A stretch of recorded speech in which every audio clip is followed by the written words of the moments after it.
자유한국당 현안 브리핑하겠습니다. 미국의 통상 압력, 좌편향 문재인 정권의 무능이 초래한 외교 참사입니다.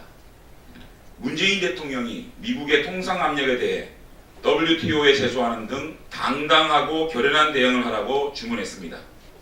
통상 압력인지 미국의 경제 보복인지도 구분하지 못하고 있는 문재인 대통령의 인식이 너무 불안합니다. 한미 동맹의 균열에서 비롯된 미국과의 외교 참사를 반미 정서로 호도하고 지지율을 관리하려는 좌편향 이념 정치의 본색을 드러낸 것입니다. 문재인 정권은 집권 이래 강력한 보호무역주의를 표방하고 있는 트럼프 정부에 대해 어떤 전략을 세웠고 실제로 어떤 설득을 해왔는지 반성부터 해야 합니다. 왜 미국이 한국을 콕 찍어 경제 보복을 시작했을까요? 중국에는 산불 정책을 선뜻 약속하면서도 사드 문제를 비롯하여 대북 제재 예외 조항 요구 등 미국과는 매 고비마다 엇박자를 내는 탈동맹적 외교 정책이 결국 미국으로 하여금 우리를 경제 동맹에서 이름을 지우게 만들고 있다는 사실을 깨달아야 합니다. 특히 이번 철강 분야 폭탄 관세 조치는 대기업보다 대응 여력이 없는 중소철강업체의 줄도산을 예고하고 있습니다. 이미 대기업인 포스코나 현대제철은 미국에 대한 수출 의존도가 4% 미만이고 세아제강은 베트남과 미국 현지에 자체 생산시설을 완비하고 있습니다. 서민과 중소기업을 위한다는 정권이 자신들의 대미 전략 부재와 통상 무능으로 중소철강업자들만 힘들게 만들고 있습니다. 문재인 정권은 명심하기 바랍니다. 대미 관계에 있어 외교, 안보, 통상 문제는 서로 분리될 수 없는 하나의 패키지입니다. 대미 관계 전반에 켜진 경고등을 무시하고 또다시 철진한 반미 감정을 부추겨 미국과의 대립구도를 형성하며 미국에 대한 분노를 도구 삼아 책임을 회피하려 든다면 한미 동맹이 뿌리부터 흔들려 안보만이 아니라 경제에 있어서까지 돌이킬 수 없는 위기가 초래될 것임을 경고합니다. 문재인 정권은 더 늦기 전에 친노조 반기업 정책들을 대전환하십시오. 지난 13일 한국GM이 군산공장 폐쇄를 결정했습니다. 한국GM이 완전 철수한다면 직간접적으로 30만 국민들이 길거리로 내몰리는 역대 최악의 실직 사태를 맞이할 겁니다. 이 사태는 문재인 정권의 친노조 정책에서 기인한 대참사입니다.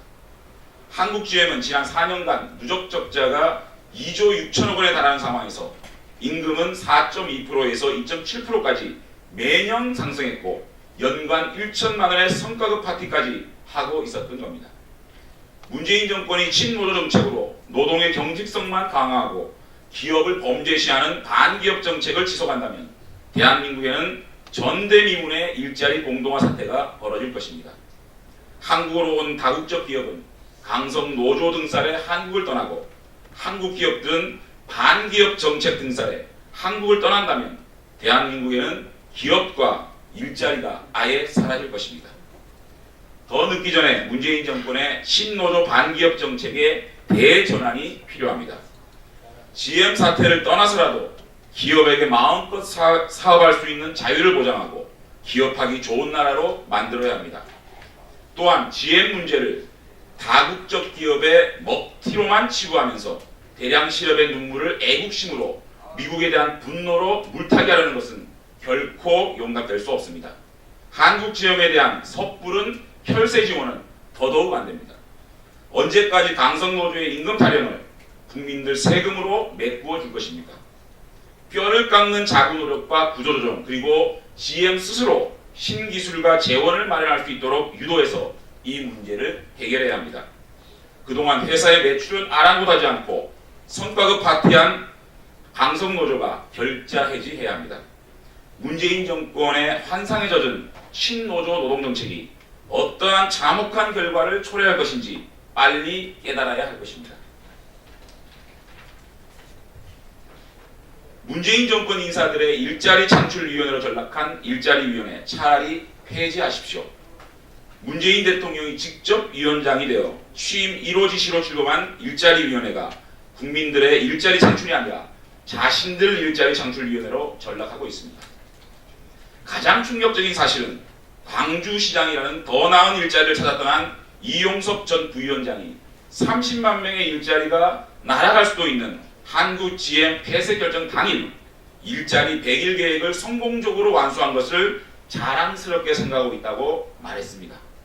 최소한의 부끄러움도 모르는 사람들입니다. 청년 실업률 사상 최고치 기록이 자랑스럽다는 분이 광주의 청년 실업률은 어떻게 만들어 놓을지 걱정입니다.